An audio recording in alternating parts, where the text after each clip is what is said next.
I'm a college student who cycles to campus every day. It's not a long ride, but I have to go through an area where it's illegal to ride on the sidewalk, so I'm forced to use the road. Most drivers don't mind and just go around me since I stay at the edge and try not to be a nuisance.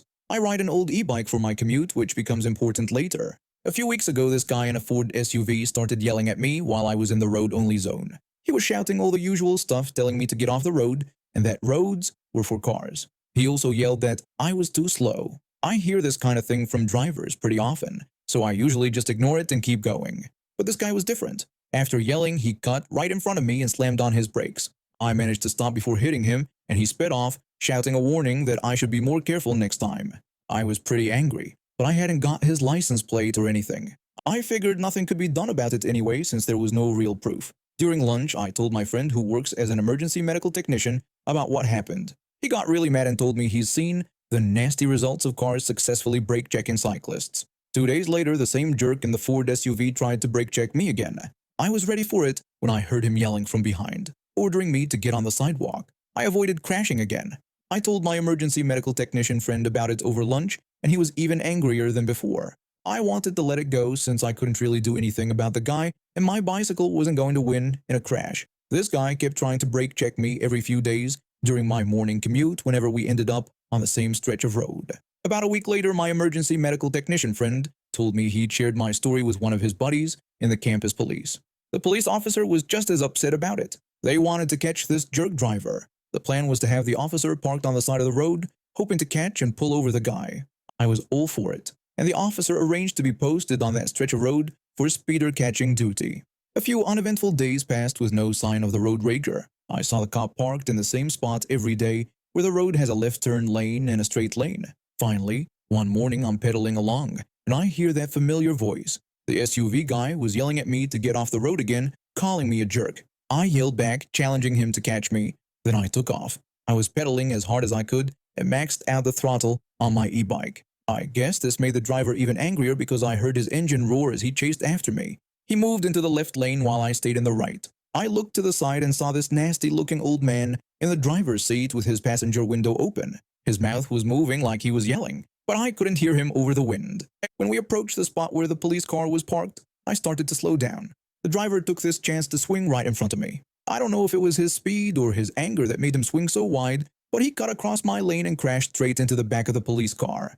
I barely had time to slow down to about 15 miles per hour before I crashed into the side of his car. The officer got out looking absolutely furious and called for an ambulance and another police car.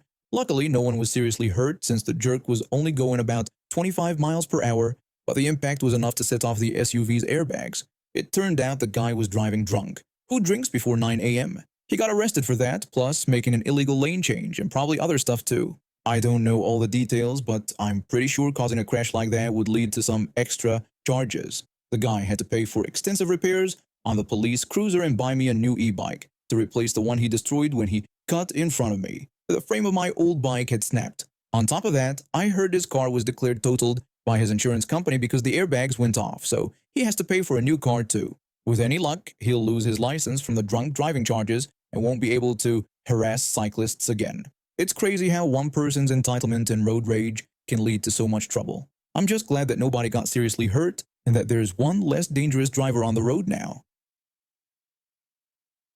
It was supposed to be a relaxing New Year's getaway. My family and I had been looking forward to our annual ski trip to Vermont for months. We own a condo in an 8-unit complex there, and it's always been a great place to unwind and hit the slopes. This year, though, things took an unexpected turn. We arrived at the condo complex on a chilly January evening. The parking lot was pretty full, with most units occupied for the holidays. After a long day of traveling and skiing, we just wanted to unload our gear and settle in for the night. We found a spot close to the stairs and parked there to make unloading easier. A few hours later, my brother went down to grab something from the car. When he came back, he was holding a cardboard sign with a puzzled look on his face. He told us we wouldn't believe what someone had left on our car. He held up the sign. In messy handwriting, it read, "Reserved parking for Unit 8. Handicapped."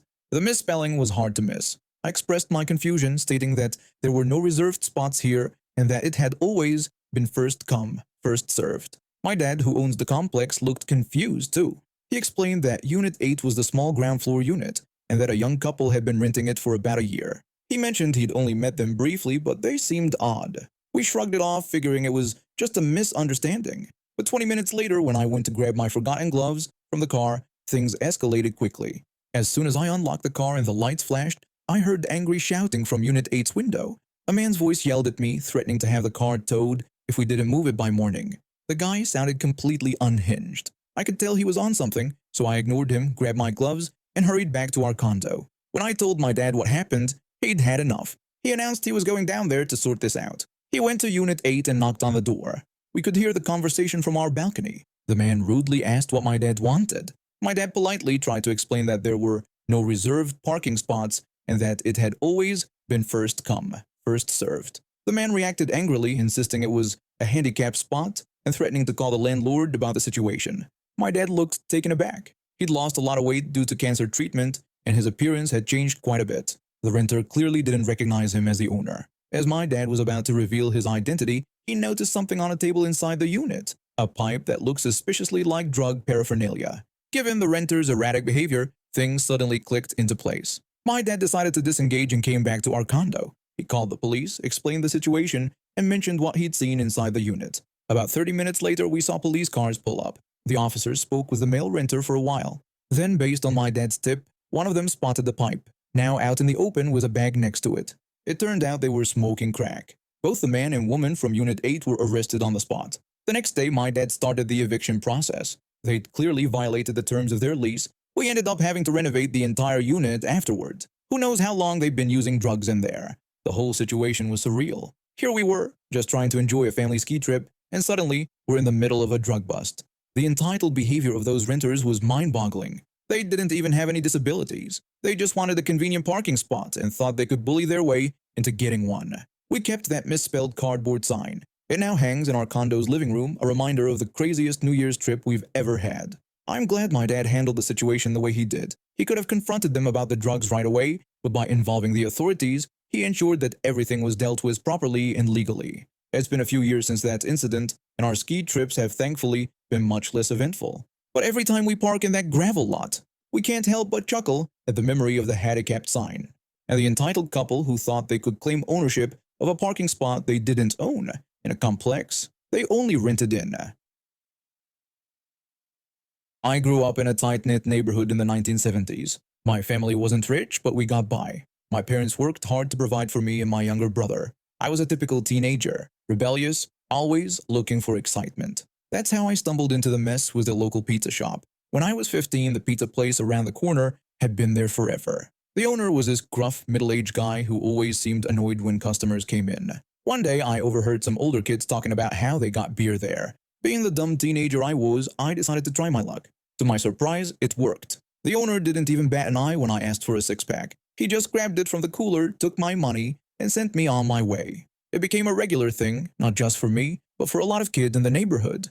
My mom found out eventually. She was furious. I'll never forget the day she stormed into that pizza shop. She angrily confronted the owner about selling alcohol to her underage son, demanding that he stop immediately. The owner rudely dismissed her concerns, telling her it was his business and he could do whatever he wanted.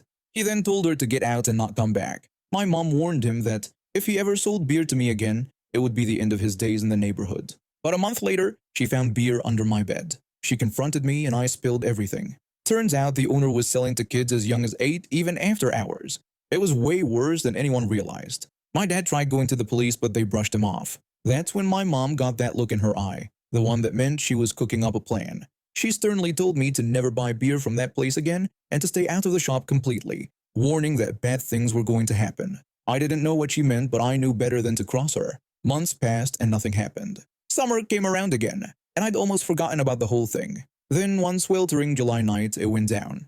I was lying in bed, unable to sleep because of the heat, when I heard a loud crash. I ran to the window and couldn't believe my eyes. A snowplow, in the middle of summer, was ramming into the front of the pizza shop. It smashed into the storefront 3 times before speeding off like nothing happened. The next day, the neighborhood was buzzing. Everyone was talking about the mysterious snowplow attack. The pizza shop owner was freaking out, yelling at the cops. He desperately pleaded with the police to do something, pointing out the extensive damage and questioning who would drive a snowplow in July. The officer tried to calm him down, suggesting that maybe he was mistaken and it was just a regular truck. The owner exclaimed that he couldn't be mistaken as the entire front of his shop was destroyed. But the cops didn't seem too interested in investigating. It was like they were purposely looking the other way. The owner didn't have good insurance, and within a week the shop was closed for good. It wasn't until years later that I learned the truth. My mom had orchestrated the whole thing. She knew a guy who needed cash, and he had a friend with access to the county snowplows. She'd waited almost a year to strike, making sure everyone had forgotten about her threat. The mothers in the neighborhood kept it a secret. They all knew what had happened, but no one said a word. They were just glad the guy who'd been selling booze to their kids was gone. I'm still amazed at how my mom pulled it off. She may have bent some rules, but in her mind she was protecting not just me, but all the kids in the neighborhood. That pizza shop owner thought he was untouchable, making money off of children's bad habits. But he learned the hard way. You don't mess with a determined mom. The shop stayed closed after that. Eventually, a family-friendly diner opened in its place. Whenever we'd go there for dinner, my mom would get this little smile on her face. It was her way of saying, "I told you so." To this day, it remains a legend in our family. The time Grandma took down a crooked business with a snowplow in July. I've always been fascinated by cars. As a kid, I'd spend hours in my dad's garage watching him tinker with engines and fix up old clunkers. That's what inspired me to become a mechanic. I started out small, just doing oil changes and basic maintenance, but I was determined to learn everything I could about cars. After high school, I got a job at a local auto shop. I'd spend my days changing oil, rotating tires, and doing simple repairs. In my free time, I studied for my Automotive Service Excellence ASE certification.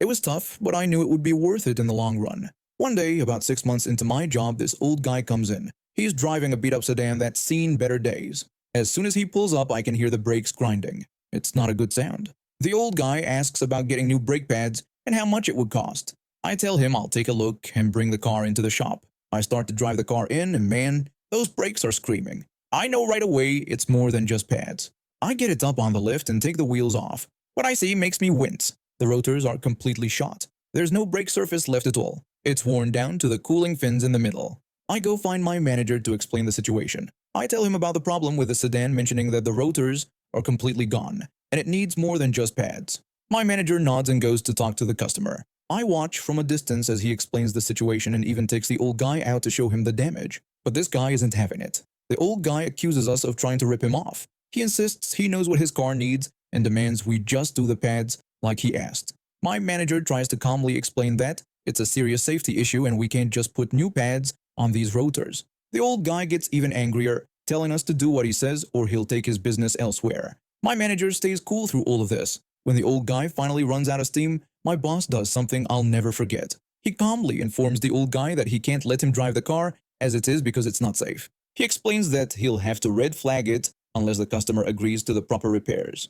The old guy looks like he's about to burst a blood vessel. He yells that we can't do that, it's his car, and threatens to call the cops. My manager calmly replies that it's the customer's right to do so and offers to call them himself. Next thing I know, my boss is on the phone with the State Highway Patrol. When they show up, he walks them through the damage, explaining everything.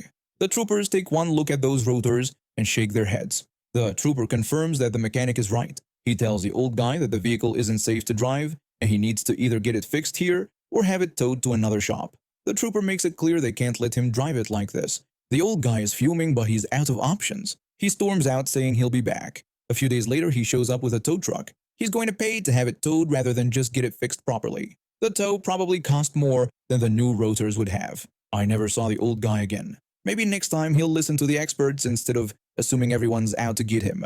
Or maybe he'll just find a less scrupulous mechanic who'll do whatever he says. Either way, I sleep better at night knowing I didn't let an unsafe car back on the road.